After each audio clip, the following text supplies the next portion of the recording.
পারলে কার্ডের মাধ্যমে বউ আইনা দেখাও। আসলে কার্ডের মাধ্যমে মানুষের লাইফে 4টা বউ আনার বিষয় খুব সুন্দরভাবে ব্যাখ্যা করা যায়। আমি দেখাইতেছি কীভাবে। মানুষের লাইফে প্রথম বউ খুব ইজিলি আসে, জাস্ট কিছু কার্ড দিলেই একটা বউ খুব ইজিলি বের হয়ে আসে। কিন্তু দ্বিতীয় বউটা এত ইজিলি আসে না। আমরা যদি জাস্ট কিছু কার্ড দিই তাহলে দেখা যাবে দ্বিতীয় বউ আসলে খুব ইজিলি বের হয়ে আসে না। দ্বিতীয় বউটাকে আনতে হলে কিছু স্ট্র্যাটেজি পরিবর্তন করতে হয়, মানুষের লাইফে কিছু ধারা পরিবর্তন করতে হয়। জাস্ট একটু ধারা পরিবর্তন করে দেখা যায় আসলে দ্বিতীয় বউটাও চলে আসে। আর তৃতীয় বউটাকে আনতেও খুব বেশি কষ্ট করতে হয় না, কারণ আগের দুই বউই জাস্ট তৃতীয় বউটাকে খুঁজে নিয়ে আসবে। আমি দেখাচ্ছি কীভাবে। জাস্ট আগের যে দুই বউ আছে এই দুই বউ ভিতরে কোথাও চলে যাবে এবং ভিতর থেকে জাস্ট তৃতীয় বউটাকে খুঁজে নিয়ে আসবে।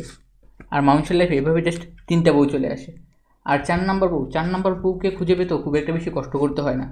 জাস্ট মানুষের লাইফে 4 নম্বর বউ ভিতর থেকে জাস্ট কোথাও থেকে জানি একটা বের হয়ে আসে, অর্থাৎ উড়ে এসে জুড়ে বসে। আর এভাবেই মানুষের লাইফে 4টা বউ এসে পড়ে। আর আশা করি এটা একটা লাইক আর শেয়ার ডিজার্ভ করে।